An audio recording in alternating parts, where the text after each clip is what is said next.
My name's Colin, and this year I'm hoping to run a 100-mile ultramarathon. My name's Andrew, Colin's brother. It's actually 108 miles, and I'm going to join him on that 108 miles ultramarathon. This is Idiots Go Running, and this is Season 2, Episode 9, the A+ Team. Well, Colin, how are you today?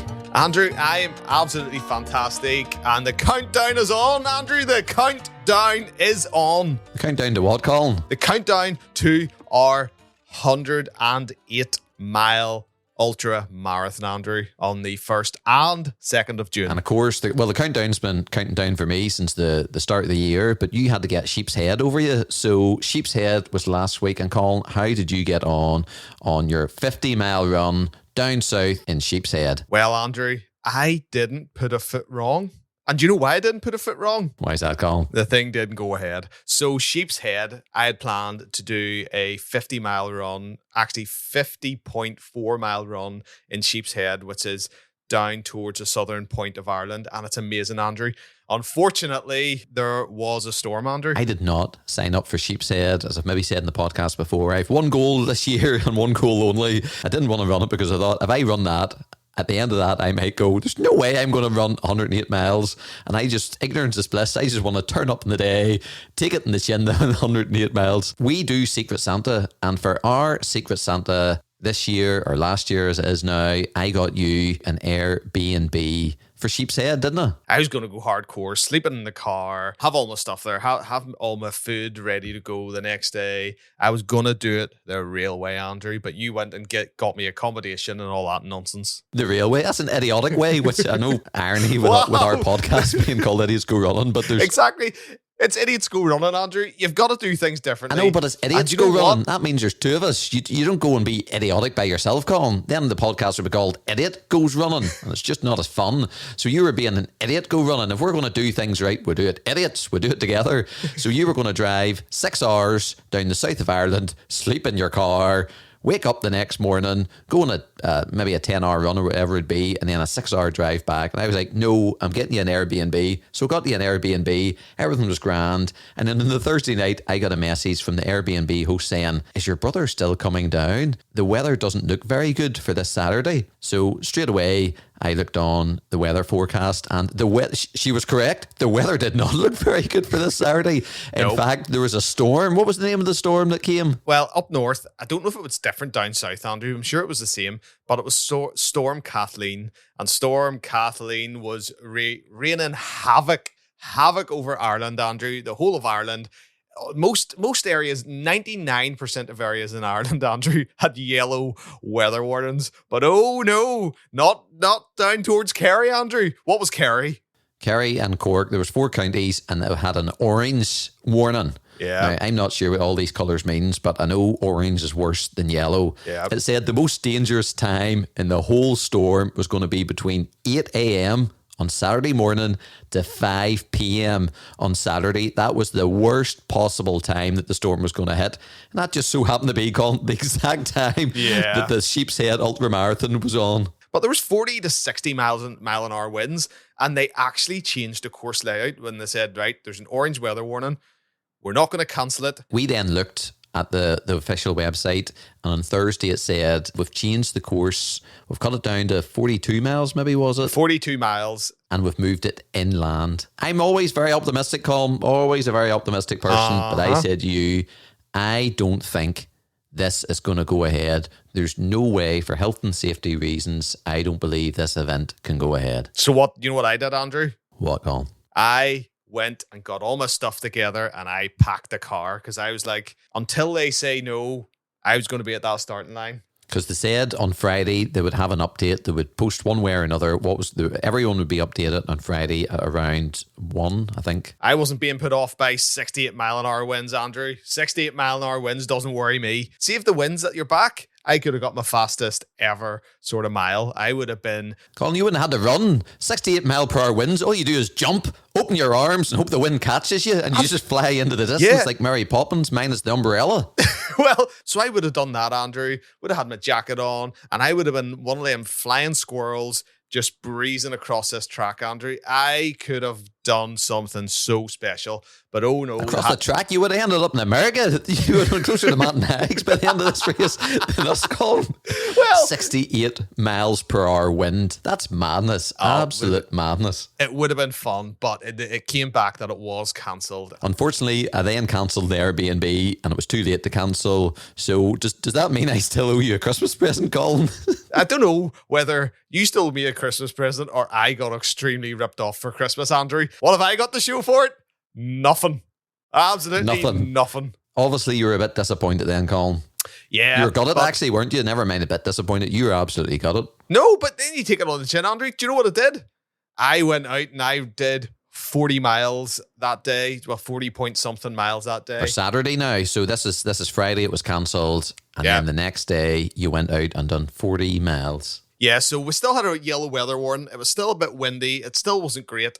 And I ran to this place called, is it the Butterfly House? And it had all these birds and everything. Some butterflies too, I presume, Colin. Like that, maybe. In that weather, Andrew, the butterflies were, I don't know where they would have been. They'd have been hiding from the weather. But yeah, I went and got a vegan sausage roll and I got this coconut flapjack thingy and a cup of coffee 20 miles in, and then I went 20 miles back. But Andrew, I got to test all my gear. I got to test my trekking poles. I got to test my nutrition that I have. I got my VOOM nutrition that I have. And Andrew, my nutrition was miles off. Miles off, Andrew. I just had like these energy bars and these gels. I didn't bring enough real food. Note to self, I need to bring real food with me on our 100 miler. So it was worth being called off. If I had turned up on Sheep's Head with the nutrition I had, I'd have been a very, very sick boy by the end of it because it just was too sweet and too sugary, and I needed more savory stuff like a sausage roll, Andrew. Well, I'm glad you've brought this up, Colin, because now I obviously haven't ran too far before, or certainly 100 milers or nothing like that. But I've watched a lot of YouTubers, a lot of YouTube videos. When I talk about getting a McDonald's or maybe a pizza, I think I would like a slice of pizza too, and stuff like that, and sausage rolls, and you know, that all sounds daft. But from my understanding of watching multiple YouTube videos, you need real food. I was watching a video 2 nights ago, Colin, and they were making burgers and burritos and all. Colin, burgers and burritos. Burritos, Andrew? This sounds fantastic. So it seems like if you're going to do a marathon, which again I've never done, gels and stuff like that seem all good, but when you're going big distances, 100 mile plus and all that, it seems like you need real food, which is absolutely music to my ears. So when people think I'm joking about the McDonald's, I'm not joking about McDonald's. There's a guy in work says he'll bring me a McDonald's. Do you know what, Andrew? I feel like Customs Colin is going to come back and bite me because you said you're going to get McDonald's delivered. I'm going to be sitting there 50, 60, 70 miles in. You're going to be sitting down with your Happy Meal, your McDonald's. Who's keeping the food from who now? So if you're speaking to your mate, I wouldn't mind a wee plant-based burger, although they're overpriced, by the way. Just I'll put that out there. Do you know what? I would say by the time that comes, you would pay triple, quadruple of what the price would be for that. Never mind overpriced or not. I went out there with all these new bars and all these new things I was willing to try and some real food. I should have went with loads of real food and some bars and bits and pieces that, you know, you do take. There's a Protein Rebel, which is maple syrup. Oh my goodness, Colin, I've had one of those. They are fantastic. It's just, I think we've talked about this before, but it's a joke. It's just maple syrup in a wee container. It's I don't know if it's good or bad or whatever, but I'm bringing it with me and I cannot wait for it. I get pancakes. It's so good. Just bring pancakes and pour it over your pancakes. I'm just going to buy a jar of maple syrup. So see when we get to our aid station, Andrew, like people are going to think there's something lacking in his head, but I'm going to be swigging the maple syrup, Andrew. Pure maple syrup. I'll be swigging because it's class. Well, we'll both swig together then. Real Canadian A-grade maple syrup with a pinch of salt. it's such a treat, Andrew, when you're out running. And I said you get sick of the sweet stuff. There's something about maple syrup that I didn't get sick of. And you know what, Colin? You also did something else that we've been talking about, because I came across a video, and believe it or not, this video wasn't on YouTube, because when I'm training for a 100-mile plus ultra marathon, I don't just go to YouTube, I go to TikTok. So I came across this TikTok video of a man who did 100 miles, and his theory was, or what is it, plan was really, was he ran 7 miles, and then, he walked. Third time's a charm. He ran for 7 minutes, and then he walked for 3 minutes, adding up to 10 minutes in total. You need to rewatch it so you understand what he's actually doing. No, I understand what he's doing. I just can't. Get it. I can't describe it. I can't.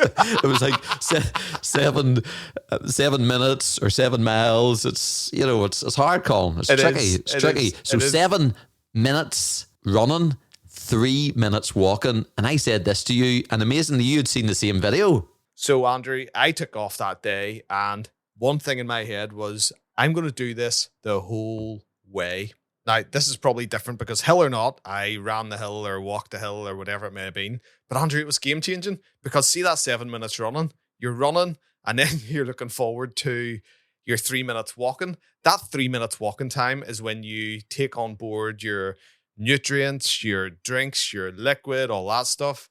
And then it counts down, and then you're back into the 7 miles run again. And I'm so excited to hear about this. When I seen that video, I thought, this is genius. This is genius, because if you think you can run 100 miles, well, you maybe can, but I can't. Certainly, maybe you can, maybe other people listening can, but there's not a chance I'm going to go out running constantly. And I had no plan. That'll come to no surprise to most people. But now I think I do. And I'm out tomorrow running. I'm going on a run, and I'm going to put this into practice for the first time. And I'm so excited. It's hard to eat. It's hard to drink sometimes when you're running. So to have that 3 minutes just to compose yourself, get the heart rate down a wee bit, just take it a wee bit easier, get the fluid into us, get whatever we want to eat. And, that plan might change. I think the guy I was listening to, he went on to say, those times change as the event goes on. Maybe there turns out to be a bit more walking than running at the very end, which is normal for most people when doing 100 miles. But, I'm so excited, Colin. So excited. Running Tips with Nick brought up a point in our last episode. Get out and try them trekking poles. So I was out with him, Andrew, thinking, these are really fun. And then I was having new ways to go with them. I have a skiing technique where two go ahead of you. Have like a walking technique where you walk with one and then the next one, then the next one. And then I had like a halfway house technique, Andrew, where it was like a 1, 2, a 1, 2, a 1, 2, a bit of a cha-cha-cha type trekking pole thing. And especially on the climbs on the hill, I just found them so handy to have. And you got a delivery today, I believe. I did. I'm super, super, super excited. And last weekend, I thought, you know what? I need to get trekking poles. In fact, I need to get a new jacket and a new, running bag. And because there's certain requirements to enter this race, that you have to have a waterproof coat, running coat, to a certain standard of waterproofness. And my current coat is like wafer thin. It was bought for a few £. My bag was bought off Amazon. I've no trekking poles, so I actually had to spend a bit of money and upgrade my kit. And I came across this website online. It's UK based, called Harrier, Colin. And you were at my house last week when I came across this website. And what do you think of the Harrier stuff? I was a wee bit jealous because you were going buying new stuff, and I've already got my running gear, Hunter. I don't need any more running gear. And I was still jealous, going, wouldn't it be nice to get some new running gear? So I was a wee bit jealous. Because when it comes to running, really, I haven't spent much money at all. I've got gloves and a hat and a jacket and a bag, but like all of it was cheap stuff. It wasn't any decent stuff at all.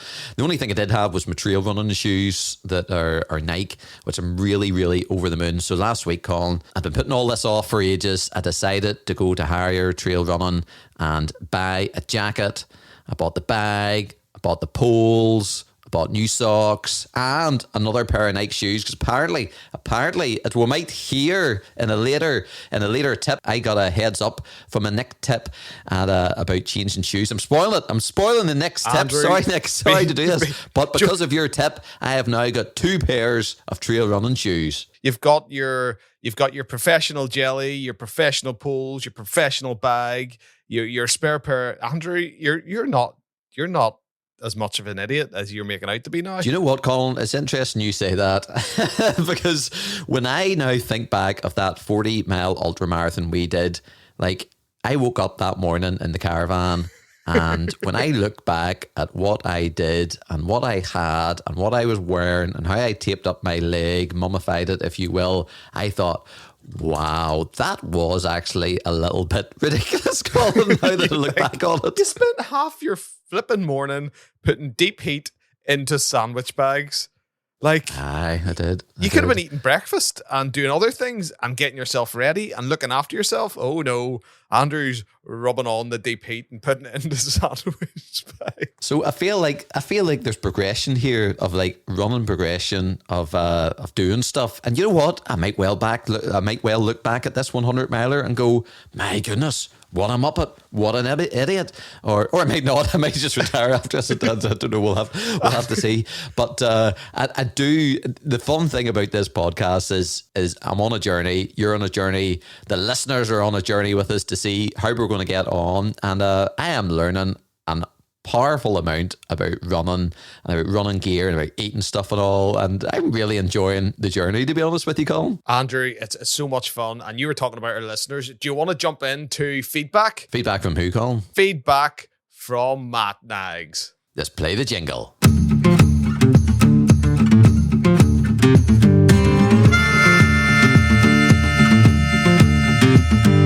Across the pond, he's in the race. Step by step, he'll set the pace. Running on American roads, listening to his favorite show. Is he jelly? Love the jelly. A bitter dance, bring a latte fresh. Breaking down the last mile sesh. Bringing you on his trailer thoughts. It's the Extra Mile Pack. Hello, my fellow idiots. Let me start by congratulating you on your 25th episode. And, it's actually a pretty significant milestone. I just heard recently some statistics on podcasts. And believe it or not, from what I understand, not that many actually make it past 25, right? So you guys are, I already know you've got the next one recorded. So it's you've already exceeded what so many other podcasts have not. Congratulations to you guys. We are loving listening to you. Couple of thoughts from the last episode. Andrew, you mentioned you're only doing one run per week, but I want to clarify. Is that one long run only? And then you mentioned you're doing other days at the gym. I've got to imagine that at the gym you're doing treadmill work, and then on the weekend is the long runs. But just want to know what's going on there. Also, you guys talked a bit about the Dean episode, which was just fantastic. Dean mentioned his margarita jelly, and it was almost as though I could hear Andrew's eyes light up when Dean mentioned that. But now knowing that the whole reason his eyes lit up was because he thought it was pizza flavored is just magnificent. I think you got to get with Willy Wonka. That sounds like something the Wonka team might go after, is pizza flavored jelly. So worth looking into for sure.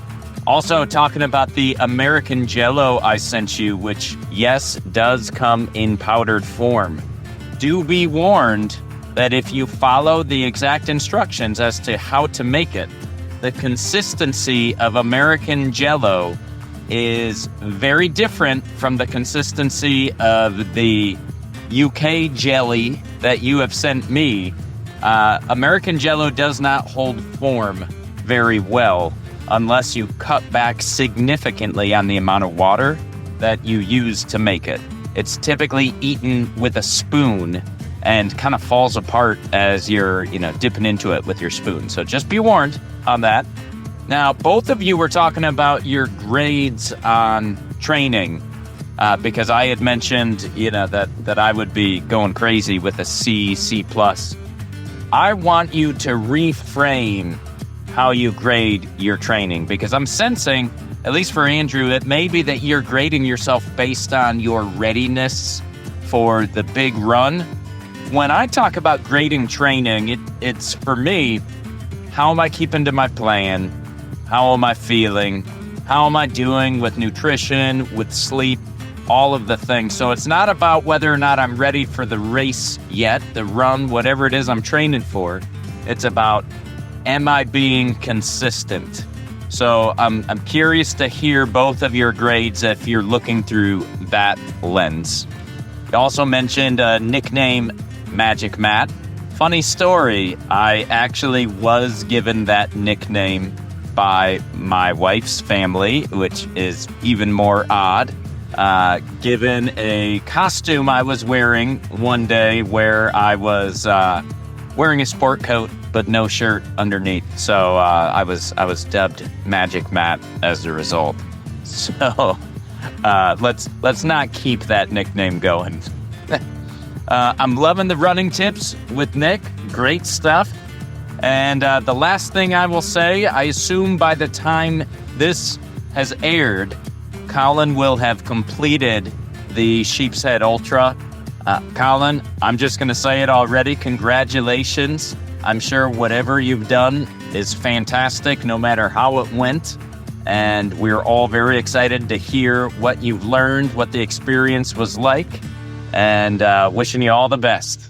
Well, Colin, there's only one place to start, and that's with the very last bit of feedback from Matt. Do you know what? I was listening to that and I was just laughing, going, Matt Nags went and jumped the gun. And I think, did he jinx me, Andrew? I think he just went and jinxed the whole event.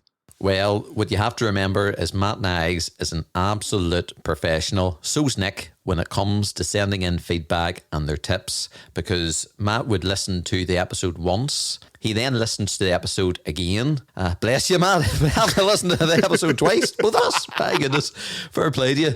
So he listens to it a second time, and then he gives us official feedback for the podcast, which is normally within a few days of the episode going live. So in fairness to Matt, he didn't know about that. So that's why that. And even saying that, we should touch on, because Matt was the last episode on Idiots Go Running, but we had actually recorded that episode before the Dean Carnazes episode. We did. And since then, we then recorded another episode. So Matt's episode was waiting like 2 times over. So that's why it was funny when we asked him about Dean Carnazes. He came up with a brilliant answer about that. As always. And, as always. So just to give you a bit of feedback about that, and I should say the last episode is brilliant, having Matt back on. But Matt is doing an exceptional challenge. If you haven't listened to the last episode, please listen to it, because it is brilliant, where he is running the US, MS Run the US. So if you are interested in donating to Matt, he's such a big part of this podcast. We will leave a link in the description of this episode on how you can donate to Matt running the US. We'll jump to the grading system, Andrew. Matt has brought up a new grading system.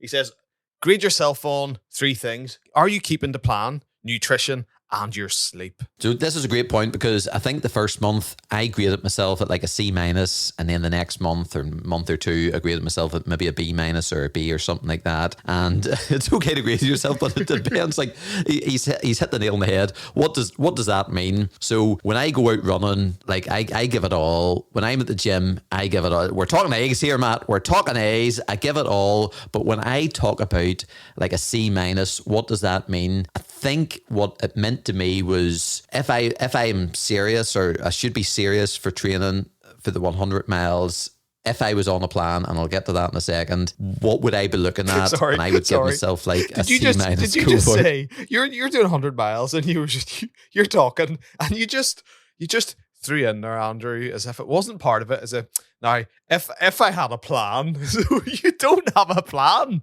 How can you grade yourself anything above a C with no plan? I know, well, that's where, that's the interesting bit. So I am not on a plan, okay? I am not on a plan for this 100 miles. And I know that seems madness and that seems nuts, but I will justify some of the reasoning of why I do not have a plan for this race. It's because where to go from here? I don't know. It's because you're winging it. You're winging everything. You're an idiot. You're an absolute idiot. Anyone who says, I'm booking 100 miler and I'm going to run 100 miles. Well, Andrew, what's your training plan look like? I don't really have a training plan. I've signed up to the gym. I go to the gym and watch YouTube. And then, I go out and like Saturdays I go to McDonald's and get food. Like now, I'll be honest with you. People say you should train like the actual real event. So granted, Andrew, every Saturday you're running to McDonald's, getting a bite to eat, and then continuing on with your run, which is exactly what you're going to do in the 100 miler. So there's a wee point in there, but you're mad. You don't have a plan. I'm looking at a chart in my wall, Andrew, and I'm ticking off the days, and I have this plan. My sheep's head was supposed to fall halfway, not even, a bit over halfway, and I was going to hit 50 miles 2 months prior to my 100 miler. I've got a Belfast Marathon next month, a good event next month. Like, for me, it seems really structured, and you're just going, I really have to step up my running, Colin. Yep, no idea, no plan, I have to say, Colin. You see, I did 40 miles or 39 miles last year, and it seemed to work, and I really just wung it. I just showed up. I was injured. I was really concerned about my knee. Looking back, it was absolute mess, and maybe I'll say that about this, but I didn't have a plan this time. You know what? I don't really have it. My plan is, Colin, to go out on a weekend and do at least a half marathon every single weekend. Okay. My plan is to get to the gym 3 to 4 times a week, to do 20 minutes on the treadmill. Sometimes it's steep, and sometimes it's flat, and then do weight exercises on my legs, which again, I just do what I feel like. I just go to the gym and go, right, I'm going to do this in my leg and do different machines or do different free weights that I've maybe seen on YouTube or something. I've no plan, Colin, right? I really don't have no plan. I hope the consistency of the gym work, which I think is now built up my knees. Last year I had a sore knee. I've no issues. When I'm doing my runs, I do seem to be getting a bit quicker. We'll let you respond in a second. So I'm just being honest. I'm just being real. I know this probably sounds like madness, but I've got a full-time job. I've got a wife and 3 kids. It's hard to fit things in. Like you Sorry, say to me, you get up. I need to respond. No, I'm still going. I'm still going. I need to respond. You get up at like 5:30 in the morning and go for runs and all this business. I'm like, yeah, I'm not getting up at 5:30 in the morning to do this. I will do my runs at the weekend, and my family's very understanding that I take myself off for a few hours. But so yep, respond, and then how do you agree with this? My goodness, Andrew. Okay, first things first, right? Let's go back to the very start. That you were talking about your 40 miler, how atrocious it was, how you didn't have a clue what you were doing, and in that same breath, in the same podcast, you've just said, "Well, I was able to get through it with doing the way I worked on the 40 miler." The 40 mile run, Andrew, didn't. Yes, you finished it, but it didn't work. It did work. You see, if I finished it, it worked. That's the essence of something working. Another point was, okay, I'm going to ask you a question. When did you come up with this plan? Colin, it's not really a plan. It's just something I'm doing. There's an episode, right? There's an episode in the US office. What's your main guy's name? Michael Scott. So there's Michael Scott's a legend. You better say something positive about this boy. That spiel of stuff you just said. It takes me back to the point in the US office where Michael Scott is sitting down and he says, sometimes I just start sentences and nobody knows really where they're going to go, but I just continue talking and they just go somewhere. You literally just made that plan up as we were chatting, right? And again, we'll use plan loosely there. Like, and then you start throwing in excuses at the end of why you're not training. That plan started off with just ad-libbing as you go and then finished with a bunch of excuses of why you're not training more than you're actually training. Am I right in saying that?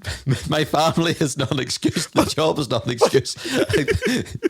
Your family, what I'm saying is your plan is to not have a plan. That's your plan. Your plan is your no plan. Like you don't have a plan. There's no excuses. I think what I'm trying to say is you have to prioritize things in life. Okay. And obviously running has to fit in, and it has to fit in a way that works with my lifestyle. So what I'm trying to say is I'm giving myself an egg, Colin, and I'm not joking. For what I'm doing, I'm not joking here. I give it everything. So I would give my training an A. Maybe an A plus, maybe an A star if you like a wee star in there too. Okay, an A plus star. Andrew, But if you're training, you get an A star. I'm currently on a PhD at the minute, so I am. Just so it's all relative, Colin. It's all relative. Colin, the other night I watched a video of people doing Moab 240. So Moab is a race in America and they run, right, not for 100 miles, they run for 240 miles. Yeah. We're doing less than half of that. Like these guys are running for days on end and they're eating burgers and stuff and they're hardly getting any sleep. All we have to do is run 108 miles in, well, it'll be over a day, like. But, you know, and my other thing, just to end on this, which brings me great comfort when I put my head in my pillow at night is, can you really train for 100 miles, Colin? And I keep saying that to myself, can you really train? Well, I've got the short answer for that one, Andrew, is that no, you can't really train for 100 miles. And the second thing is, although I look back at the Ultra Marathon last year and go, wow, that was crazy. That's like a mess. Like I really have, compared to them, I really have upped my game, Colin. Like considerably. I really have upped my game. You couldn't get any worse, Andrew. That's it. No, well, Let's be that's honest with true you. too. But There's- like, I would love to see someone lower than that bar that you set for your first one. so Matt, hopefully that answers your question about how I grade myself.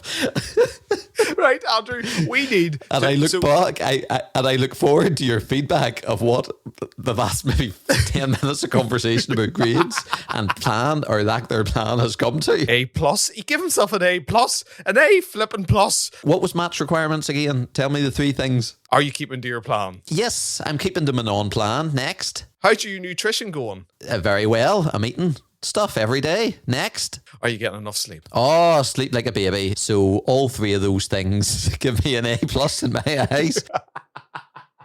Right, Andrew, you are one idiot. So on to the next thing, Andrew. You're all about mathematics and all about percentages, Andrew. We are currently... Am I? Am I? Well, apparently, you're an A star student, you know? Just wait. I'm not going to let that one go. That's nothing to do with percentages or mathematics, surely, Cole. That's a grade. Well, you've got to do something to get a good grade. But look, so we're currently on 6%, Andrew. 6% better off than when we started the podcast this year, correct? From Next Tips. Yes. So yes. We have now got another 4 tips. Well, before we get to that, I think we should play the jelly jingle because Matt alluded to jelly and we've yet to get the jelly jingle in there, Colin. So, you know, priorities again here, Colin. Are we going to jump into the jelly jingle? We've spoke loads about jelly in this one. Like this, a lot of this podcast. Colin, what? You are an absolute rocket at this. I feel like in this podcast, I'm the voice of reason. Are you telling me that you want to go through a whole podcast without playing the jelly jingle? Well, and I know we've talked a bit about jelly, but Colin, there's much more to talk about jelly than just that. Well, I'm waiting to see what you've got set up for your jelly segment, Andrew. Because see, at the minute, I don't know, you haven't been taking much jelly this year. Let's find out and play the jelly jingle. Andrew's Jelly Update. Andrew's Jelly Update. This is the part where he talks about jelly in Andrew's Jelly Update. So, Colin, Matt did allude to the fact that he loved listening to our Dean Carnazes podcast. And by the way, I must say, Colin, how often do we name drop Dean Carnazes in every episode? It's ridiculous. We are milking that for all. We are milking that for all it's worth. I think in every segment, Dean Carnazes would get a mention. I think so. Oh, when we had Dean Carnazes on our podcast. When I go in for coffee with Dean. Well, actually, we don't even say Dean anymore. It's always just Dean Carnazes, just to sure up that people understand who we're talking about. So Matt had talked about how he enjoyed listening when Dean was saying, Carnazes, about the margarita jelly. And in the last episode, Colin, or the last episode we were on both together, was I said that the next day the margarita jelly was coming. And you know what? I'm just going to nip under my standing desk here because I have a box. I have a box of treat. I've got that maple syrup stuff. Nice. And I've got margarita jelly. So I'm just going to pull it out here. I have got margarita jelly in my hand. I've got 3 packs, and it comes in little manageable chunks that you put in your mouth and you chew. And you know what, Colin? It is fantastic. Dean Carnasses, who we had in our podcast, was absolutely right. It's lovely. It's really, really nice. And when you were at my house last week, I let you have 1 bit of the jelly. What did you think of it, Colin? Just for reference, he didn't even give me the whole bar. He literally broke off a chunk. Andrew, does it come? Well, that's the beauty of it. You don't even break it off. It comes in separate chunks. They come in separate bits already. Wow, then that's handy. That is very handy. What did I think of the margarita jelly? It didn't taste very much like cheese to begin with, so that's a plus. No, it didn't. It didn't. I'll give you that. So I ate it, and the issue I found with my long run, was I was getting too much sweet, too much sugar, Andrew, and it was really just getting me sickened. But see that margarita one? It's not overly sweet. It's got this undertone of saltiness as well to it, so it's not too sickening. And I really liked it. I think I'll double check if it's vegan and all that jazz, or if it's plant-based, or if it doesn't have any like pork gelatin in it or nothing. But if it doesn't, Andrew, does it say in it? Can you tell me now? I'm just looking at it now, Colin. Really should have looked at this before you had a bit then, really, shouldn't you? Well, Dean Carnasses says you should try something, you just gotta try it. It says warnings, do not exceed the recommended daily dose. That will be, that's not going to be applied to. What's a daily I'm dose? not going to take, I don't know, but I'm not taking notice of that. I am going to order a few more of these, and it will be coming with me on my run. I don't know, it doesn't say anything about vegan, but needless to say, it's brilliant, Colin. Is it better than blackcurrant? I don't know, might be. It might be. And Matt also said about the Willy Wonka margarita pizza jelly flavour. That is some jelly I would also like to try. I sent you jelly beans that were pizza flavoured or something, Andrew, or margarita flavoured or cheese flavoured. And I think the comments was it tasted a wee bit like vomit. Well, I could understand how it might taste like vomit, but these here margarita jellies, I'm definitely going to be taking that with me on the run. Well, Andrew, that was a really impressive jelly segment. I was not expecting much. I'll not even lie to you. I wasn't expecting Colin, much. every segment of the jelly segment jingle bit is an impressive segment. I thought it's got this time of year, and I thought Andrew hasn't really spoke about jelly. He's went through all the flavours of Hartley's. He's tried this. He's done this. He's mixed it into water. But what's he going to come up with next? And do you know what? I even got to taste this jelly, and it was nice. And one day, Andrew, I'll throw you across an SAS Better Fuel lemon flavoured. Do you know what? I'm still waiting for that customs Colin jelly. I'm still waiting for that. Well, we've got to spread out the jelly podcast, the jelly segments in our podcast, Andrew. We can't just give everyone all the jelly all at once, And now, Colin, I think we should get ready for next tips. Let's play the jingle. 20 years of experience on a show to make some sense. It's Running Tips with Nick. Hi, Colin and Andrew. Just listened to the latest episode of the podcast. Absolute top class entertainment as always. Although I've got to say I'm a bit worried about the employment status of the poor girl in McDonald's who got a 1-star review. Not sure about that, Andrew. I think that's a bit harsh, but there you go. One question I know you wanted me to answer was who I thought was going to be most dangerous with the trekking poles or cheat sticks. I think I have to say, Andrew, based on the fact that I was always told never trust a man who wears his wife's bathrobe. I've got to say, I worry about your motivations with those sticks. So we'll have to watch this space. And talking of bathrobes, in a seamless professional podcasting segue, that leads me right on to running tip number 1, which is about another man who likes to wear robes. That man is the world famous Rocky Balboa. Most people have probably heard of the movies, or as I like to think of them, documentaries about Rocky. He was a boxer who loved a good walk-on robe. At this point, most people are probably thinking, what on earth has Rocky Balboa got to do with running or ultramarathons? Well, everyone knows that Rocky loved a good training montage. That man, he was a boxer, but he knew that he needed to do more than boxing to perform at his best in a fight.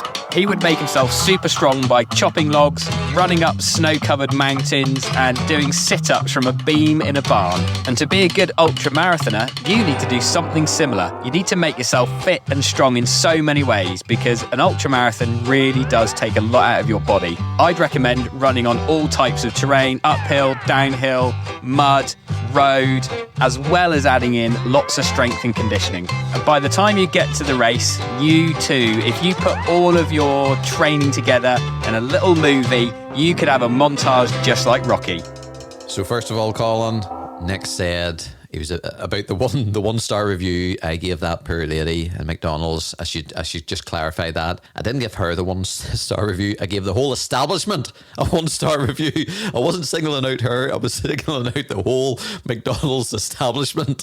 Not worldwide or anything, just that one individual location. Wow. That's amazing. And then he also mentioned, Andrew, I think it was a very valid point of training uphill, downhill, mud, everything, all terrain. So you're obviously an A-star student, Andrew. How's that going for you? Well, before he said that, he said, never trust a man who wears his wife's bathrobe. That is a fair statement, I have to say, Nick. Yeah, I'm 100% with you there. I've got no comeback about that. But I loved his transition from that to Rocky. And you said about, no, I think when I go out running, I do different terrains. I think I'm not too bad there. But then when he said about the strength training, I was like, I'm doing some strength training. And that kind of sounds like what my no plan is. But what I do love is a montage. And what I would love a training montage. I would love to see your montage. I'd love to see my montage. And that was something brilliant for social media. But yeah, that would be class. And speaking of which, you were speaking about Rocky. You know, on the way to the gym this week, I was listening to, I think, the Rocky 4 training montage. And oh, Nick, it got me in the mood for doing my A+ workout. So Colin, I think we'll go straight on to next tip number 2. Just finished listening to the latest episode with Matt Naggs. Absolutely loved it, and got me thinking actually about my next running tip. Obviously, Matt is taking on this multi-day challenge. What an epic challenge he's got there. But it did make me think about what I do on my multi-day racing that might be a helpful tip for other people. One of the most important things is to look after yourself first and your kit second. When you're multi-day racing, you really need to start that recovery process as soon as possible, because your body has just been through a pretty tough time and it's got to do it all again tomorrow and the next day and the next day.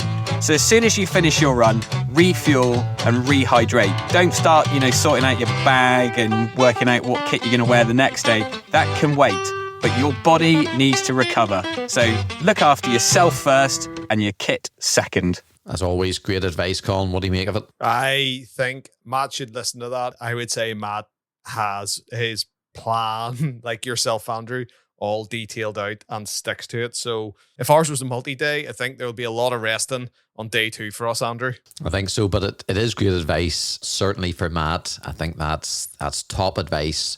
It's like going on an airplane, put your mask on first and worrying about everyone else second. Exactly like going on an airplane, Andrew. You're just a frog on drugs. Tip number 3. Running tip number 3 is going to be something that Colin and Andrew, you might want to have a think about when it comes to your kit bags for your 108-mile run. One of my top tips is to have a comfortable pair of shoes in your drop bag at around about the halfway point. This is something that all ladies will be well aware of. When you're going out clubbing into town, put on your nice pair of shoes, you look the part, and that's something that ultra runners like to do. They have the latest bit of kit on their feet, nice racy shoes, but guess what? After 50 miles, those super lightweight, super tech, smart looking shoes are giving you all sorts of trouble. So just like the ladies on a night out when they've done their dancing, they get out a nice comfortable pair of shoes from their bag. And that's something that ultra runners ought to think about, really, because at halfway you don't need the best looking pair of shoes, you just need a comfortable pair of shoes that are going to get you through the rest of the race. So when you're packing that bag, don't think, how light are these shoes? How smart do they look? No, you need a comfortable pair of shoes that aren't going to rub. And as I said already on the podcast, we were sent this tip some time ago, and I took heed of it straight away, Nick, and I got myself a new pair of Ultra trainers. And now my comfy ones are going to be the ones I was wearing, because they're really comfy, Colin. They are light too, but they feel really, really comfy. So now I'm trying to break in my new shoes, and then my old shoes, so to speak, will be my comfy ones. So we're taking your tips on board, Nick, and I love this one as the rest. What do you make of it, Colin? Well, this is where I have a problem, Andrew. I have the current pair of shoes I run in actually are hurting me whenever I get the substantial amount of miles. So we're 2 months out, and I'm changing not only the shoe, but the brand, Andrew. So I'm going to get a new shoe with a new brand. Now I'm going to try them on first. But I do have shoes that I keep from previous runs, and they are the comfiest shoes, Andrew. They're not special. They've got loads of miles on them. They're maybe not right for the terrain, but maybe by mile 66, where we'll get our second drop bag, is I can pull out this pair of shoes, because the terrain should be a bit flatter from 66 the way through, Andrew, shouldn't it be? Nope. It's more steepier, so it is. I'm going to struggle with this, Andrew, because they're more road running shoes, and they're so comfy you wouldn't believe. It's like wearing gloves on your feet, and I haven't got a comfy pair of shoes yet for big miles, Andrew. Well, I think the terrain on this, the first 50k is more, you're by the coast, so it's kind of coastal paths, so it's a wee bit rockier. But then after that, it is more road running, and maybe kind of over fields and whatnot. So it's just more, I think you'll be okay. Let's throw them in, Andrew. But look, let's go on to the next tip, Andrew. This one here, that one there, I need to work on. Let's go on to the next tip. For my fourth and final tip for this episode, I'm going to let you in on one of my top trade secrets.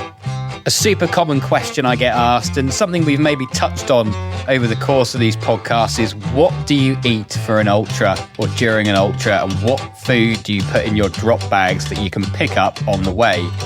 We've talked about jelly, we've talked about fruitcake, but what we haven't talked about is the humble but truly excellent fig roll.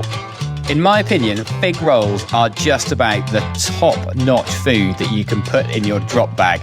They are lightweight, easy to carry, bittersweet, bitter savoury, plenty of carbohydrate, and something you don't eat that often day to day, which is really important, because during an ultra, you do need to give yourself a little bit of something different, a bit of a treat, so that you will actually eat it and enjoy it and look forward to it. So you heard it here first, a top ultra marathon running food is the fig roll. Colin, in all my many hours of watching YouTube videos and ultra running, not a single person has said about the humble fig roll. That is a super tip one I will be using. I am going to buy fig rolls ASAP. They will be on every run from here on in with me. And for our lovely listeners, fig rolls, do people outside of the UK know what fig rolls are? Matt, clear it up for us. And we need carbs, Andrew, for this run, don't we? Don't ask me, Colin. I presume so. So, Andrew, with your wisdom, I've looked up a standard fig roll. Nothing fancy. Per biscuit, how many carbohydrates are in one biscuit of a fig roll? Oh, well, there's two things there, Colin. Is fig roll, is it an actual biscuit? I would call a fig roll a biscuit. It just, on its packaging, it has per biscuit. It's not a cake like, Andrew. A fig roll isn't a cake. But then it's Jaffa cake. Where this is going off the topic. Well, is Jaffa cake a cake, or is it more like a biscuit then? But a fig roll is cooked faster, so it's a biscuit. It's crunchier. Biscuits are crunchy and cakes aren't. I don't know. But anyway, back to my question, Andrew. Per biscuit, how many carbs are in a fig roll? Colin, I don't know. And I don't know. I have never took a class on carbohydrates and fig rolls, Colin. 12.2 grams, Andrew, which is a lot of carbs for one biscuit. And I love, and you can get the vegan versions as well. Figgity fig rolls are all the way to go. So, Colin, we've covered an awful lot in this episode. Andrew, just before you go on, we are now 10% better, Andrew. Is that 10 tips from Nick we've got so far? Maybe 9% better because one is more focused on Matt. But Andrew, 10% better. There's 10% more chance of us finishing this. And we should say, Nick, as always, we appreciate these tips so much. And I think I kind of said it a whim, you know, you should send out one tip and then the next episode 2 and 3 and 4. And you've kept up with that. I kind of said it just for a bit of banter, but you're keeping true to it. And they're invaluable tips, which we truly believe will help us complete this 108-mile ultra marathon. And before we go, Colin, there's one more extra thing that we're adding to the podcast, which I hope will be a lot of fun. Do you know what it is? Andrew, honestly, in your head, as I said, you jump about all over the show. I have no idea. What is it? I think a bit of AI geekery, I suppose, when it comes to video and music and graphics and different things. And in this episode, and maybe other episodes too, is we're going to summarize, if we can, with AI, what this episode has been about. And instead of our normal music to play us out, we are going to play a song that will summarize this episode in true Idiots Go Running style. But how does that sound? Good luck, Andrew. Good luck. Good luck, AI. I think you'll find. And on that note, my name's Andrew. And my name's Colin. And we'll see you next time on Idiots Go Running. Just play the music. Oh, Colin was set for the race of his life. Sheep's Head was the stage, his spirit was rife. But fate stepped in, said, no, not today. The marathon's off, what a disarray. Meanwhile, Andrew's rocking a brand new kit. Shiny shoes, sleek jacket, every bit a hit. No plan, no problem, just living the dream. Chin Time, YouTube, and A+ team. Thanks for tuning in to Idiots Go Running. We hope you found our antics quite stunning. Laughs and miles, we shared them all. Stay tuned for more. You'll have a ball.